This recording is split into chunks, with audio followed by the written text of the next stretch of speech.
combien notre Dieu est grand. Asseyez-vous. Merci au groupe de louanges. Merci à ceux qui vont m'accompagner durant ce petit moment. Notre Dieu, il est grand. Il est bon de le chanter. Il est mieux de le croire. La foi,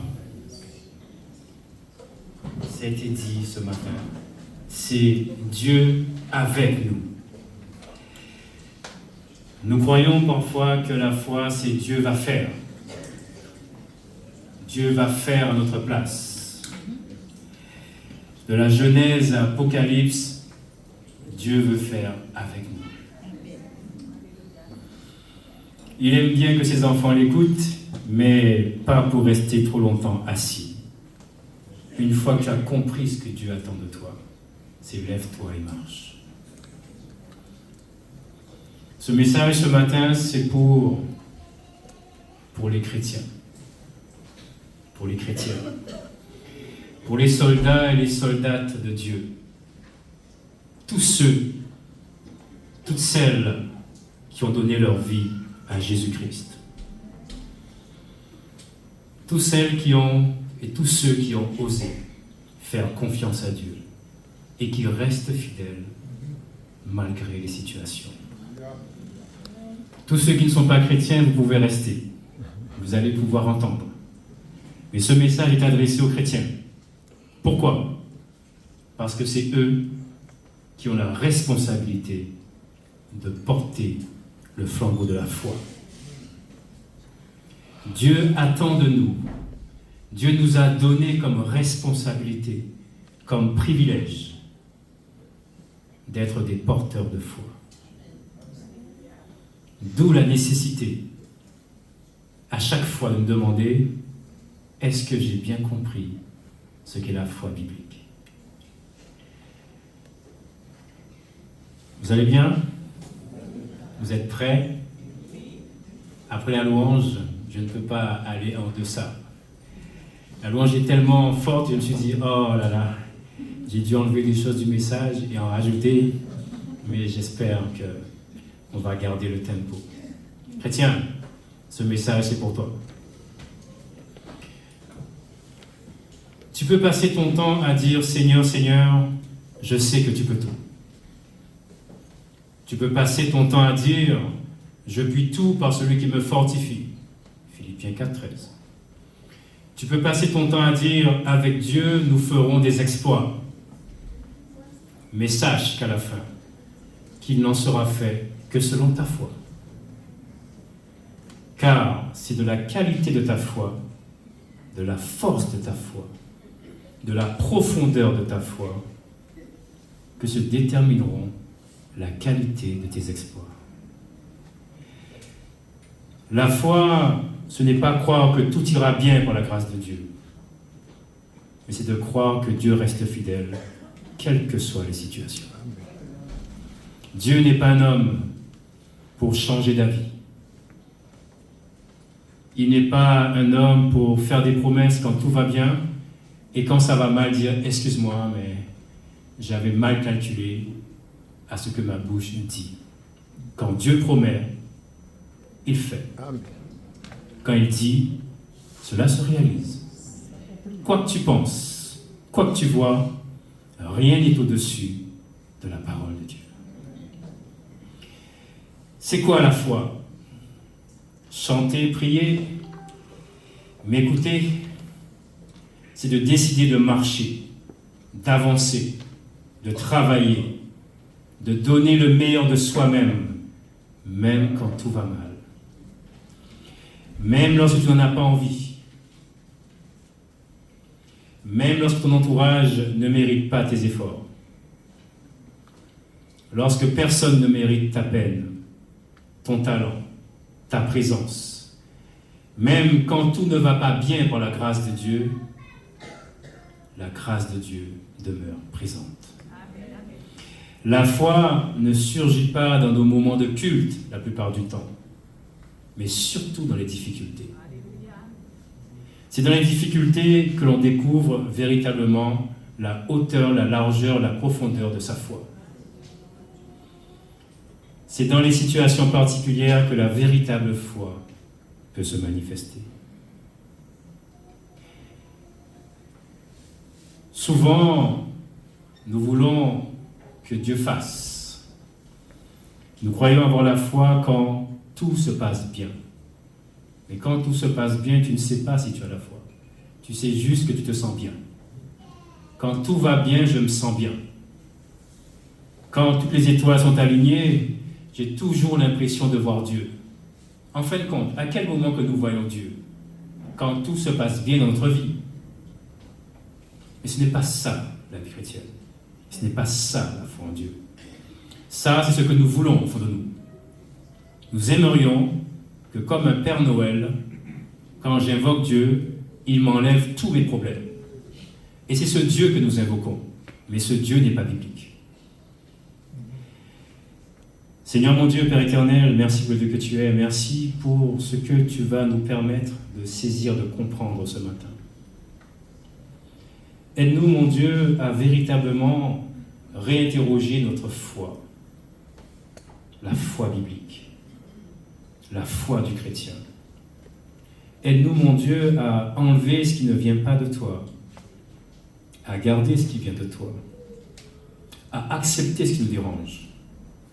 Et à te faire confiance en toute situation, favorable ou non, car nous savons en tant que chrétiens que toi tu es fidèle.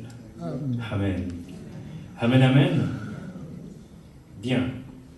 J'aimerais que nous puissions parler de la foi face aux injustices.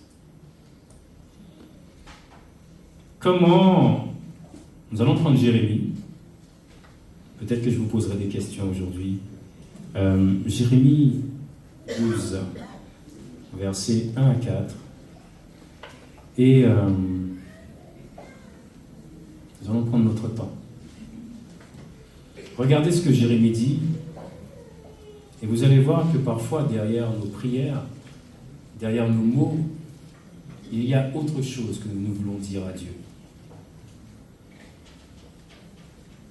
Jérémie passe par une situation comme nous ne pouvons passer par des situations que nous ne comprenons pas. Quand on comprend, tout va bien par la grâce de Dieu. Et lorsqu'on ne comprend pas, Seigneur, qu'est-ce qui se passe? Ce qui est bien dans la Bible, c'est que nous avons des hommes authentiques et des femmes authentiques qui, dans leur foi, se sont posés des questions.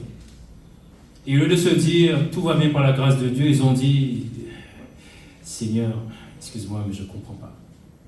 Dieu aime l'honnêteté. Ce n'est pas parce que je dis à Dieu que je ne comprends pas que ça veut dire que je l'aime moins. Et ce n'est pas parce que je dis à Dieu je t'aime, je t'aime, je t'aime que ça veut dire grand-chose à ses yeux. Voilà ce que Jérémie dit. Tu es trop juste, Éternel, pour que je conteste avec toi. On ira jusqu'au verset 4. Je veux néanmoins t'adresser la parole sur tes jugements. Pourquoi la voie des méchants est-elle prospère? Pourquoi tous les perfides vivent-ils en paix? Tu les as plantés, ils ont pris racine, ils croissent, ils portent du fruit, tu es près de leur bouche, mais loin de leur cœur. Et toi, Éternel, tu me connais. Tu me vois, tu sondes mon cœur qui est avec toi. Enlève-les comme des brebis qu'on doit égorger et prépare-les pour le jour du carnage. Jusqu'à quand le pays sera-t-il dans le deuil et l'herbe de tous les champs sera-t-elle desséchée? À cause de la méchanceté des habitants, les bêtes et les oiseaux périssent, car ils disent, il ne verra pas notre fin. Au premier abord, on pourrait dire, reprends le verset 1, ça ressemble à nos prières, à nos chants. Tu es trop juste, Éternel, pour que je conteste avec toi. Je veux néanmoins t'adresser la parole. En fin de compte, ce sont de belles phrases qui, d'un point de vue théologique et doctrinal, sont justes, mais qui, au fond, témoignent d'un cœur qui est frustré. Voire, nous avons ici un homme qui doute de Dieu. On commence par de belles phrases devant Dieu. Seigneur, tu es grand. Seigneur, tu es tout puissant. Tu peux tout faire. Cependant, il y a quelque chose que je ne comprends pas.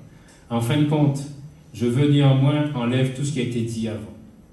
Jérémie est en train de dire à Dieu, je ne comprends pas comment tu fonctionnes. Et vous avez le livre des Lamentations où Jérémie va beaucoup se plaindre. Jérémie était un prophète particulier, fidèle à Dieu, mais tout le temps en train de se plaindre. Je ne sais pas s'il nous ressemble pas un petit peu.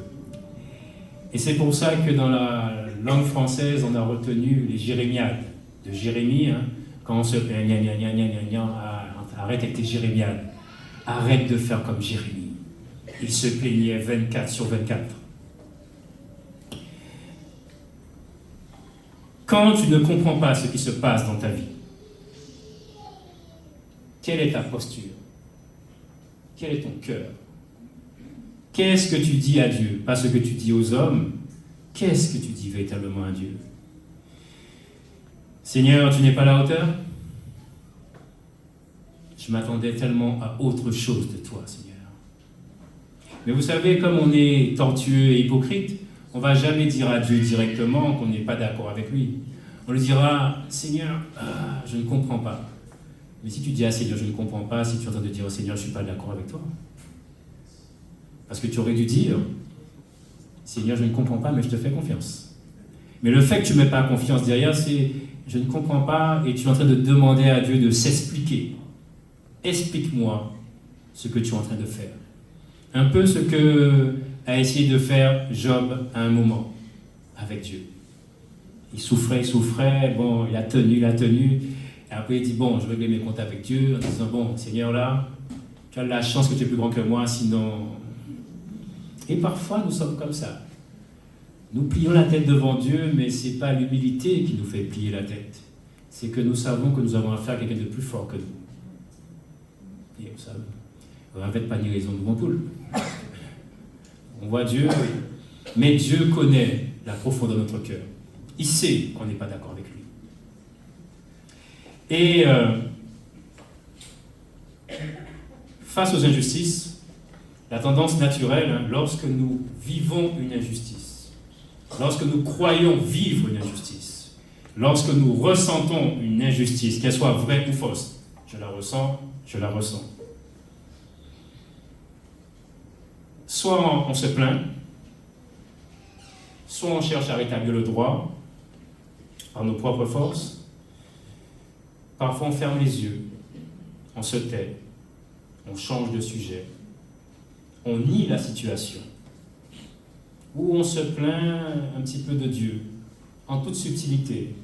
Seigneur, je ne comprends pas, c'est depuis le temps. Seigneur, qu'est-ce que tu fais? Tu dors? Enfin bon, hein?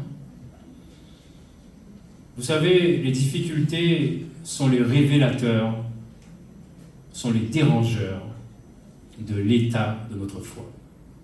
C'est lorsque tu passeras par une difficulté que véritablement tu sauras où en est ta foi. Là, tu es dans une salle climatisée, il n'y a pas de guerre, la température correspond à ton être intérieur, je suis convaincu que tu vois Jésus. Si je coupe la clim, je suis certain qu'il y en a certains qui verront plus Jésus avec la même force. Nous n'aimons pas les difficultés. Qui est-ce qui aime les difficultés? Donc, ça me rassure. Je pensais que j'étais le seul à ne pas aimer les difficultés. Parce que parfois on dit, quand tu es spirituel, j'ai dit, oui, quand tu es spirituel, tu n'aimes pas les difficultés non plus. Je sais qu'il y a des costauds de la foi, Seigneur, appelle-moi. Moi, c'est pas la peine. Appelle mes frères et mes sœurs, ils en ont envie. Moi, tu peux me laisser tranquille, j'aime bien les regarder au loin. Les difficultés sont les révélateurs, ce sont les dérangeurs de l'état de ta foi. Tu pourras dire ce que tu veux dans l'église. Seigneur, tu es grand, tu es magnifique. C'est dans la difficulté qu'on verra s'il est grand, s'il est magnifique. Et là, tu ne pourras pas tricher avec toi-même. Hein. Tu vas tricher avec les autres, mais quand tu vas sentir la chaleur dans tes reins, tu vas dire, quelle est la dernière fois que j'ai ouvert ma Bible? Et en même temps, les difficultés peuvent être le chemin pour restaurer notre foi. Quand je passe par un moment difficile, eh bien, c'est peut-être l'occasion pour moi de moins se négliger la parole de Dieu. Vous savez, parfois, on est soi-disant tellement pressé qu'on n'a pas le temps de lire la Bible. Mais si tu es chrétien, tu ne lis pas la Bible. Qui est-ce qui va la lire? Le non-chrétien ne la lit pas. Les chrétiens n'aiment pas lire la Bible. Mais finalement, la Bible, c'est pour qui?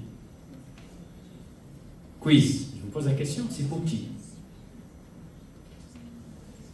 Nous devons interroger notre foi. C'est pas parce que je dis à Jésus, au Seigneur, je t'aime, que ça veut dire grand-chose. Parce que la Bible m'enseigne que la foi sans les œuvres est vaine. Ce n'est pas par les œuvres que je suis sauvé, mais c'est par mes œuvres que je prouve mon amour à Dieu.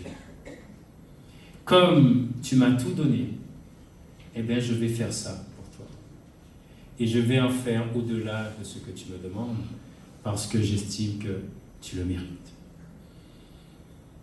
Et vous savez, lorsqu'on se plaint à Dieu, enfin quand moi je me plains à Dieu, parce que je suis convaincu que vous ne plaignez jamais, dans mon fort intérieur, hein, dans ma foi personnelle, j'attends à ce que Dieu enlève les problèmes. Peut-être pas vous. Peut-être que vous demandez à Dieu, Seigneur, garde-moi dans les problèmes, renouvelle mes problèmes. Moi, je lui dis, enlève, s'il te plaît. Enlève mes problèmes, Seigneur. J'ai envie de retrouver ma paix d'avant. Je ne dis pas à Dieu, Seigneur, qu'est-ce que je peux apprendre de ces épreuves? Je dis plutôt à Dieu, enlève-moi ça, donne ça à mon frère ou à ma soeur. C'est vrai que Jacques dit quelque part, mais je pense que Jacques avait une mauvaise santé. Jacques dit, considérez comme sujet de joie les diverses épreuves par lesquelles vous passez, mais ce passage, ce n'est pas pour moi. Dans ma Bible, je l'ai enlevé. Parce que je me suis dit, mais ça ne peut pas être biblique, ça. Et c'est biblique. Donc, je m'attends lorsque je souffre et que j'appelle Dieu, qu'il réponde en enlevant le problème. Regardez ce que Dieu va faire à Jérémie, versets 5 à 6. Et je me suis dit, non, normalement, ça, c'est pas biblique. Je n'ai jamais vu quelqu'un me prier ce Jésus-là. Et voilà ce que Dieu dit. Je me suis dit, non, ça ne peut pas être Dieu qui dit ça. Je n'ai jamais entendu ça dans les louanges. Je n'ai jamais entendu ça dans les prières du matin.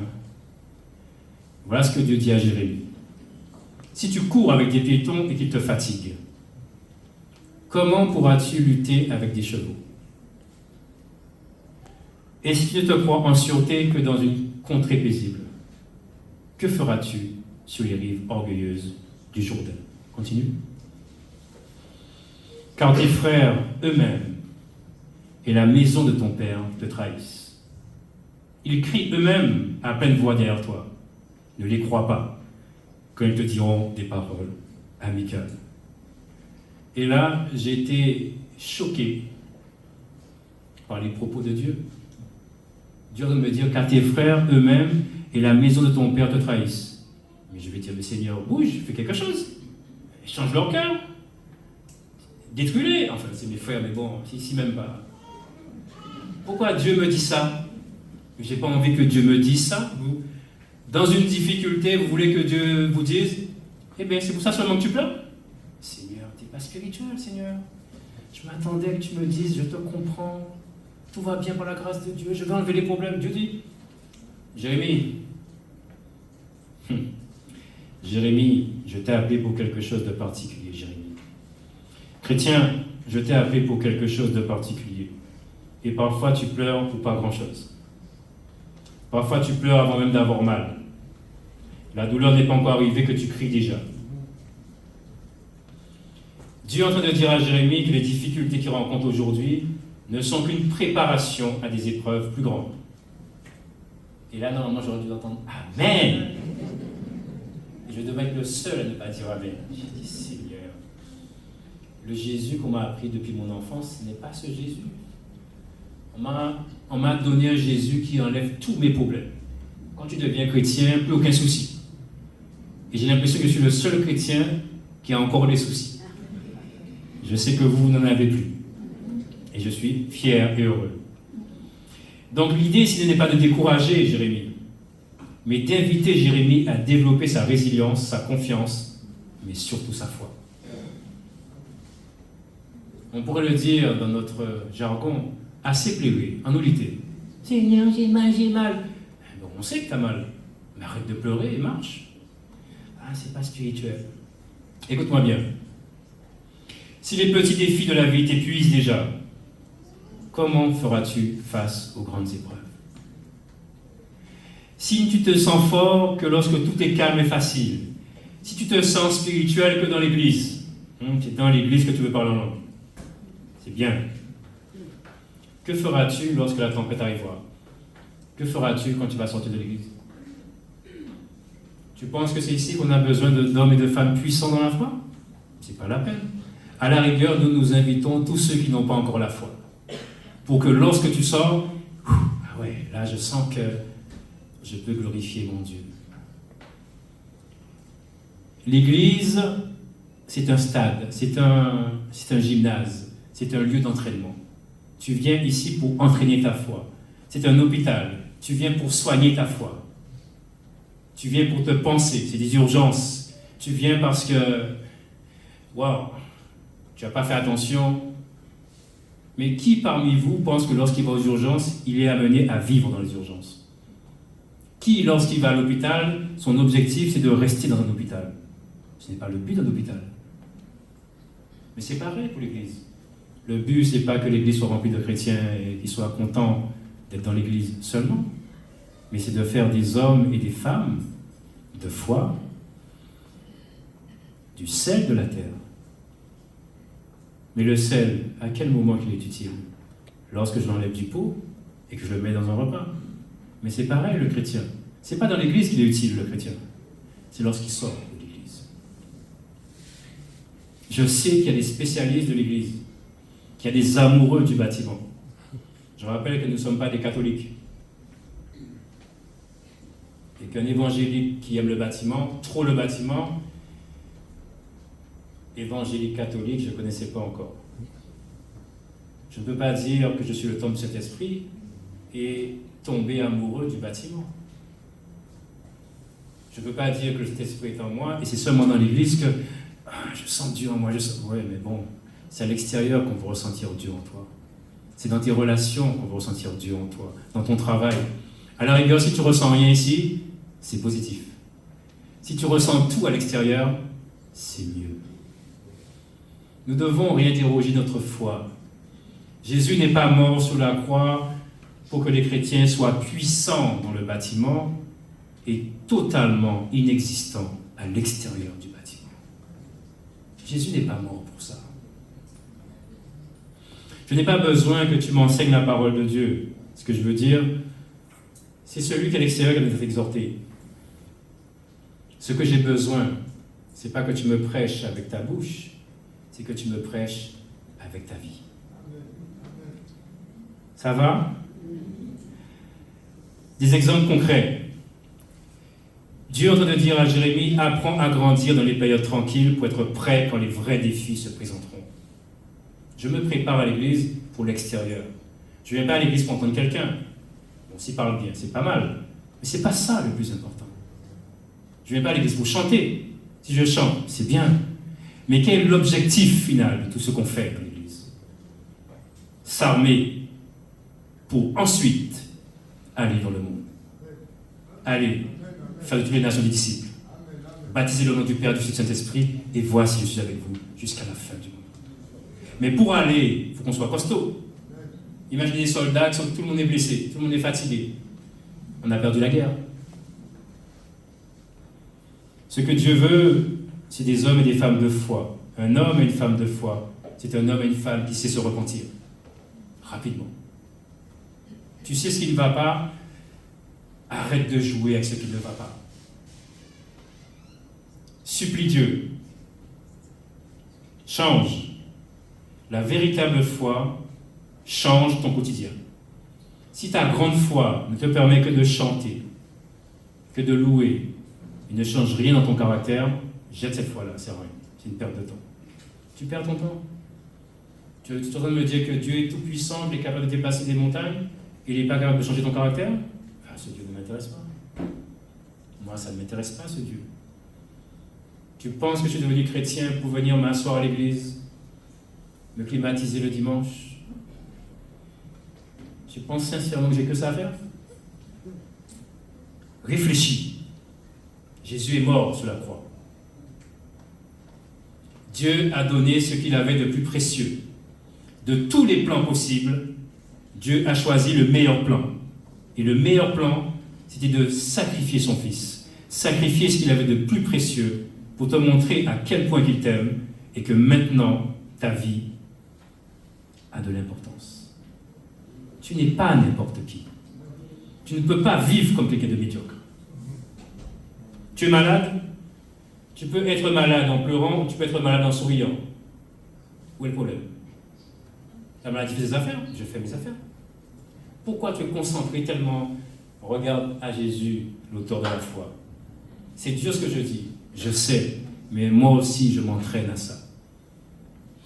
Parce que si un non-chrétien te voit avoir la même attitude que lui dans les mêmes situations, ça lui sert à quoi d'être chrétien? Il te dit, quand je souffre, je pleure. Toi, quand tu souffres, tu pleures. Bon. Quand j'ai mal, je crie. Quand tu as mal, tu cries. Quand je n'y arrive pas, je me couche par terre. Quand tu n'y arrives pas, tu pleures par terre. Ça sert à quoi d'être chrétien? Sincèrement. Réfléchissons. S'il n'y a pas une plus-value, pourquoi j'irai? Alors tu m'invites quelque part. Vous savez, c'est comme un commercial. Il vient chez vous. Il vient vous vendre un produit. Alors je ne sais pas, qu'est-ce qu'on peut vendre? On vend de tout maintenant. Alors il vient vous vendre un aspirateur. Bon. Vous n'avez pas de tapis chez vous? Il dit, bon, il veut aspirer. Mais l'une des questions que vous allez lui poser, mais est-ce que toi-même tu as l'aspirateur? Mais si lui-même vous dit, non, je n'ai pas l'aspirateur parce que je n'en vois pas l'utilité, eh bien, qu'est-ce que tu fais chez moi? C'est pareil pour la foi, frère et sœur. Que tu dises à quelqu'un que Dieu est grand, que Dieu est magnifique, c'est bien. Mais écoute, c'est bien pour toi. Qu'est-ce que tu veux que je te dise? Par contre, si dans ta vie, dans ta relation avec Dieu, je vois du changement, alors je te dirais, explique-moi ces changements. Et ce sont ces changements qui me donneront envie de connaître Dieu. C'est pas parce que tu es chrétien que je suis intéressé par toi. Bon, les chrétiens, bon, ils vont à l'église. Bon, tu as les adventistes, c'est le samedi, les autres, c'est le dimanche. Jésus me dit dans sa parole qu'il viendra comme un voleur. Donc je sais qu'il ne viendra ni le samedi ni le dimanche. Donc je sais qu'il viendra entre le lundi et le vendredi. C'est pour ça que je vous conseille de ne pas dormir lundi et vendredi. C'est entre le lundi et le vendredi qu'il faut être spirituel. Vous venez le dimanche. Parce que dans votre tête, Jésus arrive le dimanche. Qui vous a dit dans la Bible que Jésus, c'est le Dieu du dimanche? Alors moi, j'en déduis, puisque Jésus va venir comme un voleur, il ne viendra ni le samedi, parce qu'il y a les adventistes qui seront avantagés, ni le dimanche, parce qu'il y a les catholiques et les évangéliques. Donc il nous reste entre le lundi et le vendredi à nous tenir sous nos gardes.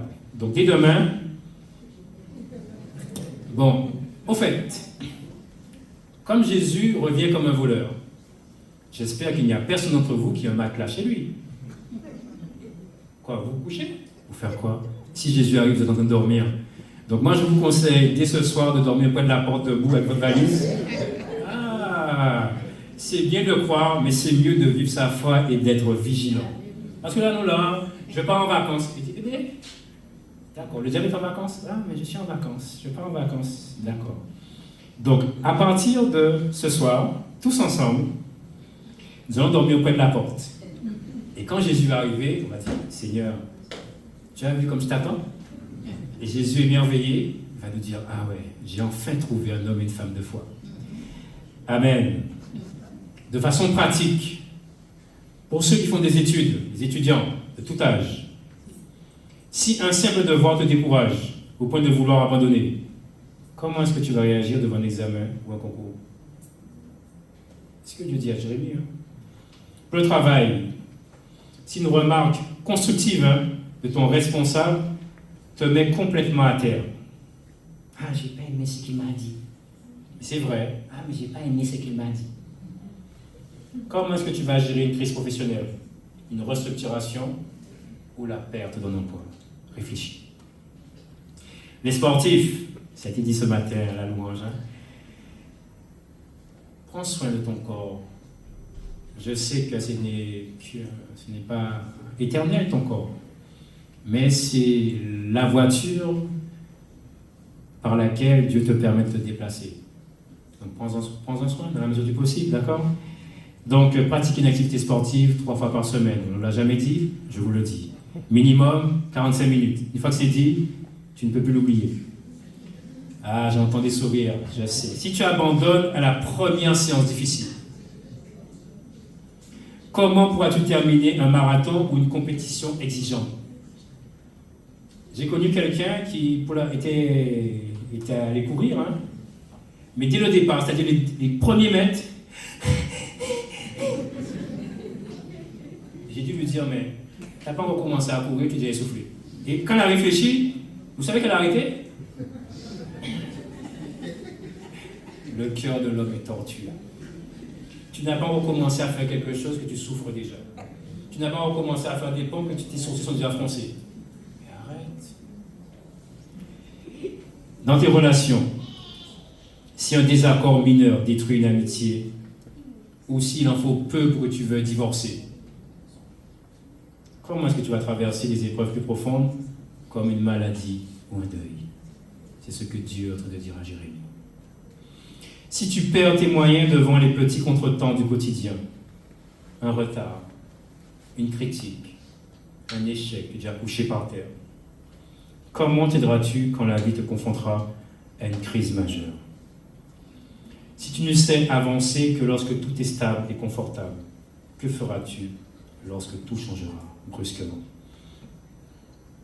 Frères et sœurs, les petites épreuves d'aujourd'hui ne sont que l'entraînement pour les grands défis de demain. Quand tu pries, et c'est ce que nous dit Ecclésiaste, fais attention quand tu pries, quand tu rentres dans la maison de Dieu, quand tu fais des promesses.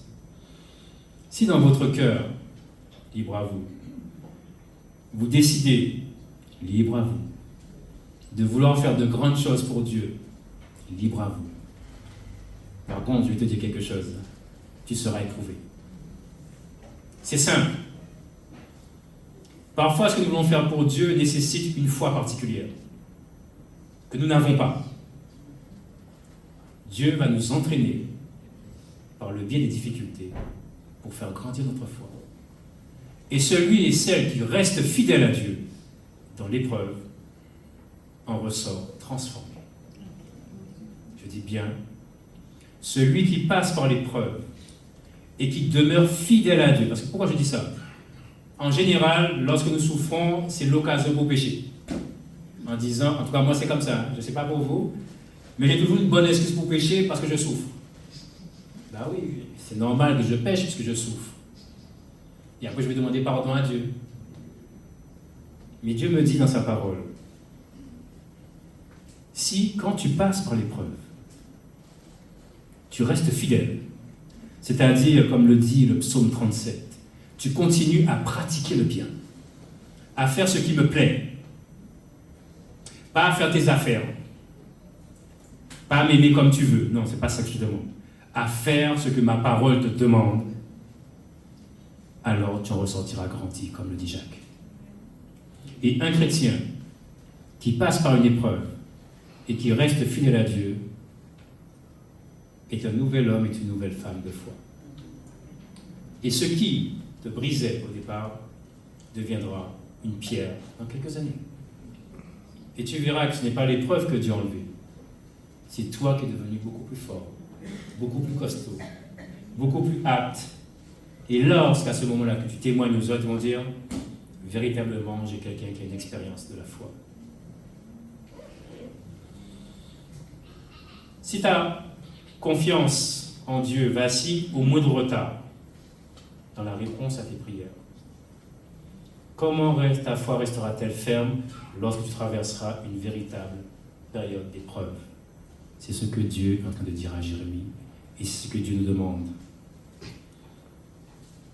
Aucune tentation ne vous est survenue qui n'ait été humaine. Dieu est fidèle et il ne permettra pas que vous soyez tentés au-delà de vos forces. Mais avec la tentation, il donnera aussi le moyen d'en sortir. Qu'est-ce que Dieu est en train de me dire là? Il me dit, pour les hommes et les femmes fortes et forts, tu passeras par des épreuves extraordinaires. Et quand tu passeras par ces épreuves extraordinaires, au lieu de me dire, Seigneur, Seigneur, qu'est-ce qui se passe?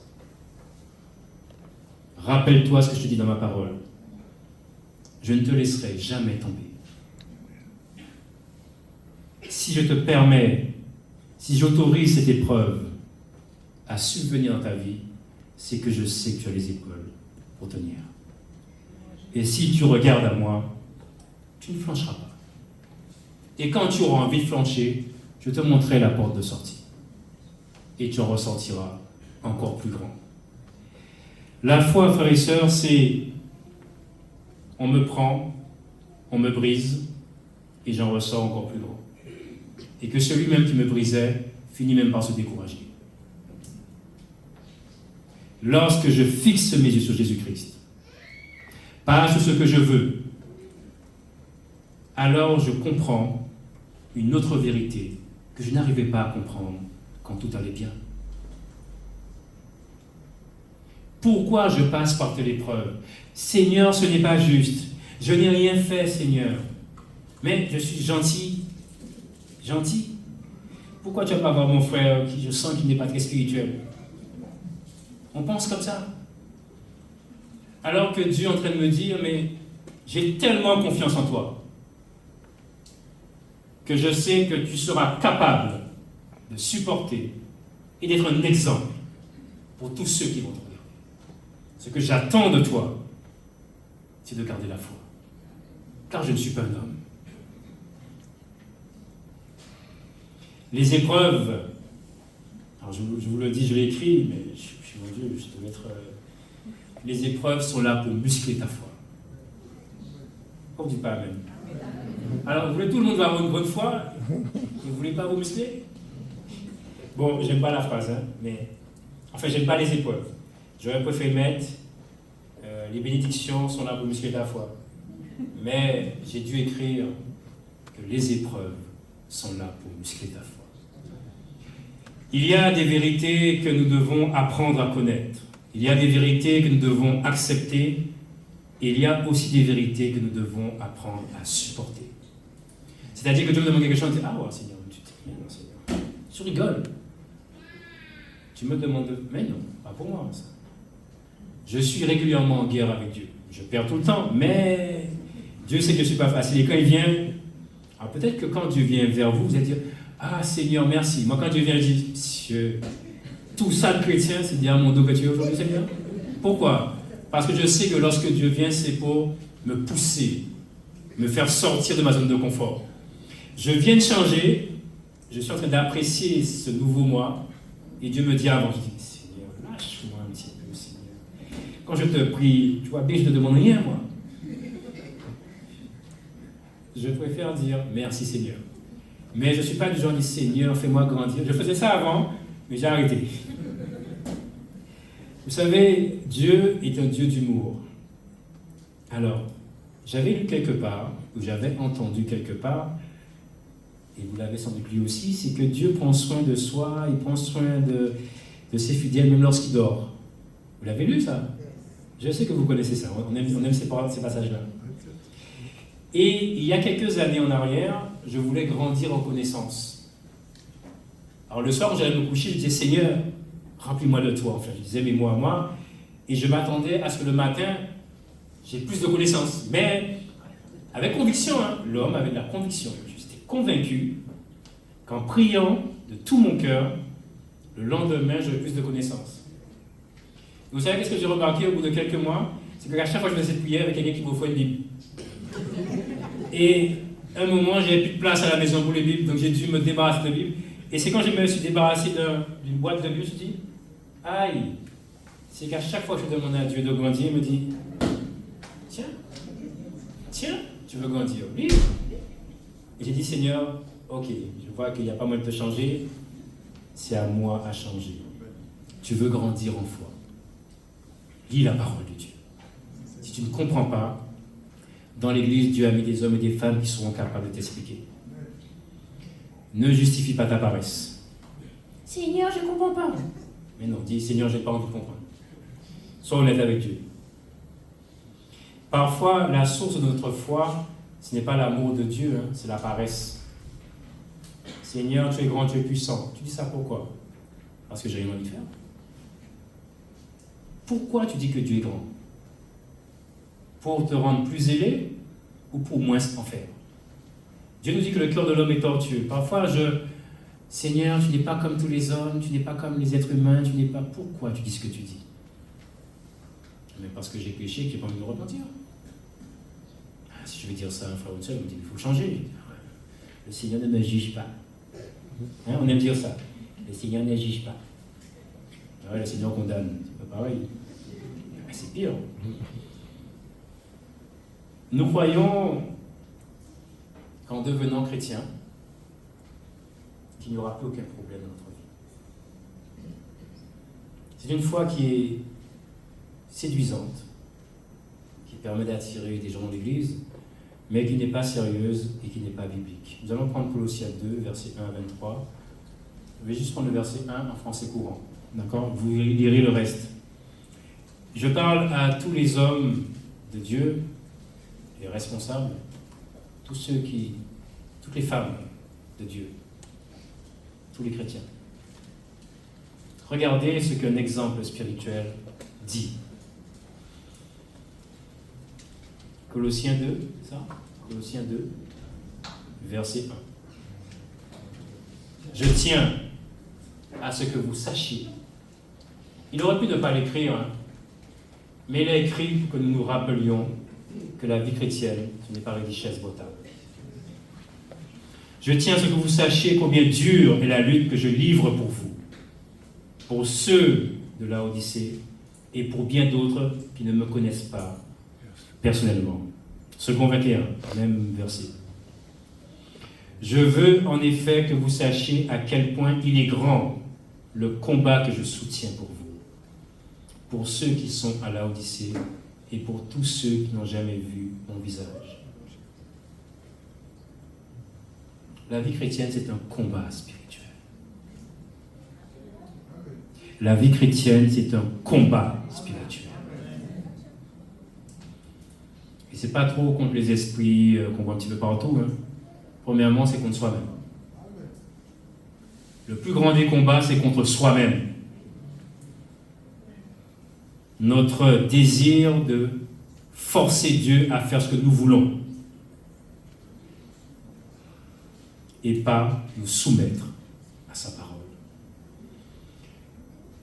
Écoute-moi bien ce matin. Si tu souffres à cause de tes péchés, alors Amen.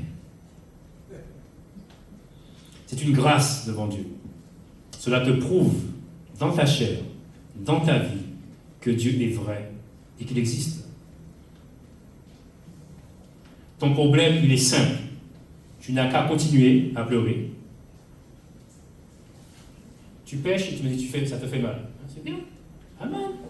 Viens me dire que tu pêches et que ça te fait mal. Tu vas voir ce que je vais te dire. Continue. Tu n'as pas assez mal. Ou tu n'as qu'à te repentir pour vivre la grâce de Dieu. La vie chrétienne, ce n'est pas tout le temps s'amuser. Il faut qu'on grandisse de temps en temps et qu'on prenne nos responsabilités devant Dieu. On est trop des enfants devant Dieu. Seigneur, fais ci, Seigneur, fais ça. Dieu te donne les moyens, il t'arme pour que tu puisses changer et ensuite donner envie aux autres de changer. Quand ça fait mal, crie. Ah oui, tiens une bouche. Moi je crie, pas longtemps, parce que j'aime pas entendre mes cris. Mais oui, à chacun ses plaisirs. Cependant, je suis pleinement convaincu que le sacrifice de Jésus ne doit pas être vain dans notre vie. Je suis pleinement convaincu que tous ceux qui sont de véritables chrétiens sont des êtres de foi exceptionnels et que ce qui vous empêche de vous lever et de marcher, c'est juste de la paresse. Si tu souffres tout en étant juste aux yeux de Dieu, pour vous tous, hein, ne crois pas seulement que tout ira bien par la grâce de Dieu, mais tu vas rajouter à ta foi une autre vérité qui est dérangeante.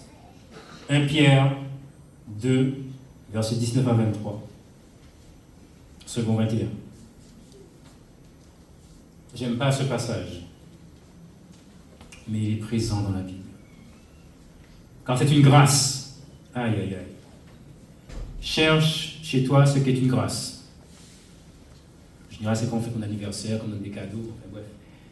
C'est une grâce de supporter des difficultés en souffrant injustement pour garder bonne conscience envers Dieu. En effet, quelle gloire y a-t-il à endurer de mauvais traitements si vous commettez des fautes? Mais si vous endurez la souffrance alors que vous faites ce qui est bien, c'est une grâce de Dieu. Je vous ai dit, il y a un moment qu'il y a des vérités que nous devons supporter. Il y a des vérités que nous devons apprendre à connaître, d'autres à comprendre, accepter. Mais certaines vérités sont tellement dures que nous devons apprendre à les supporter. Comment, dans ma tête, puis-je considérer comme une grâce lorsque je souffre injustement? Déjà, même lorsque je souffre à cause de mes péchés, je crie. Pourtant, c'est ma faute, hein, mais je crie. Et là, Dieu est en train de me dire que tu es béni lorsque tu souffres en restant juste. Et là, vous savez, mon cerveau n'y arrive plus. Je ne sais pas pour vous, mais j'ai du mal. Je dis, Seigneur, d'accord, mais que c'est difficile. Nous sommes très sensibles à la justice. Donc tu me dis que lorsque je souffre et que je reste juste, c'est une grâce pour toi? Ah Seigneur, je veux prier pour mes frères et sœurs, mais pas pour moi, j'en veux pas de cette grâce.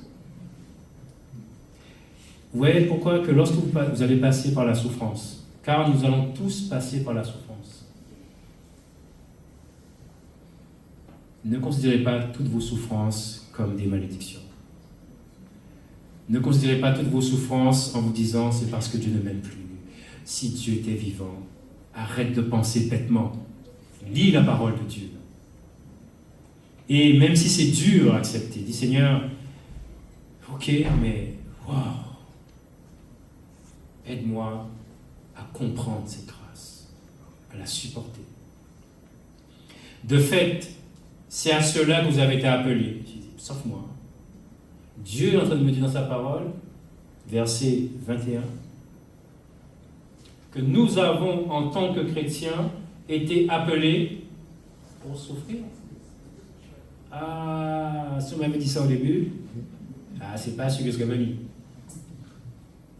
Maintenant que j'y suis, je reste. Vous devez rajouter ce verset aussi à votre foi, frères et sœurs. La grâce de Dieu n'est pas que bénédiction à notre façon. Donne, donne, donne, donne, donne, donne. On est parfois comme des voyous avec Dieu. Donne, donne. Ah ouais, arrêtez. Nous devons reconsidérer notre relation avec Dieu. La mort de son Fils sur la croix. Être chrétien, ce n'est pas n'importe quoi.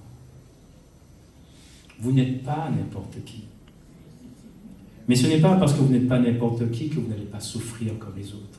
Et j'aimerais même presque dire qu'un chrétien, normalement, souffre plus que les autres. Car ceux qui veulent vivre pieusement en Christ Jésus seront persécutés. Je n'aime pas ce passage, mais c'est la parole de Dieu qui est vraie. Dieu veut faire de nous des exemples. La lumière du monde, le sel de la terre. Il y a des vérités qui ont besoin d'être comprises, d'autres acceptées et certaines supportées. Je vais terminer parce que je n'ai pas envie que vous perdiez la foi.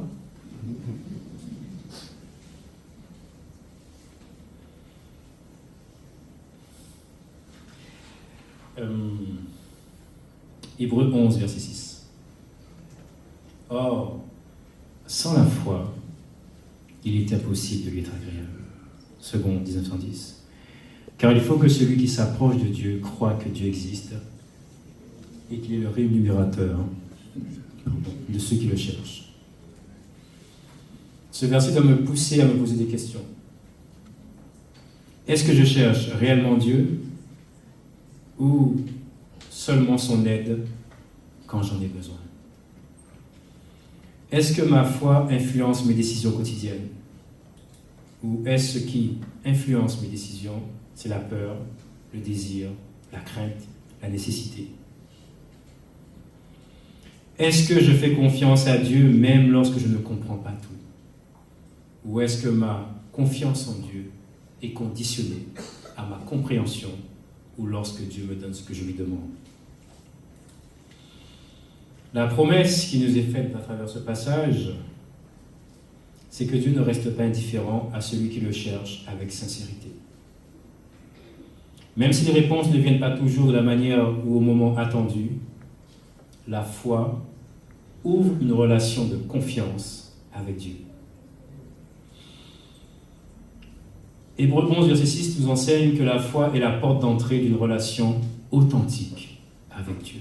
Si tu n'as pas la foi, tu ne peux pas avoir de relation authentique avec Dieu. Cette foi consiste à croire qu'il est vivant, qu'il se laisse trouver par ceux qui le recherchent sincèrement et qu'il répond à cette recherche, premièrement par sa présence, par son œuvre dans leur vie et par l'accomplissement de ses promesses dans chacune de nos vies. Cette vérité, elle est certaine car cette vérité est biblique. Mais n'oublie pas que même si tu as toute la foi jusqu'à transporter des montagnes, que si tu n'as pas l'amour, tu n'es rien. Seigneur mon Dieu, Père éternel, merci pour mes frères et sœurs. Je te prie, Seigneur, vraiment de les interpeller sur leur foi. La foi biblique. La foi en toi. Cette foi qui ne dépend pas des circonstances, mais qui se vit, qui s'anime à travers une relation authentique avec toi. Devenir chrétien, ce n'est pas devenir chrétien pour être béni, c'est avant tout devenir chrétien pour avoir une relation avec toi. Seigneur mon Dieu, merci pour qui tu es. Je te prie de renouveler la foi de mes frères et sœurs, de leur montrer chacun, en fonction de ses capacités, de sa compréhension, de sa connaissance, à quel point tu l'aimes, à quel point tu es fidèle, et à quel point tu l'appelles et que tu lui dis « Je veux te parler ». Au nom de Jésus, Amen. Amen.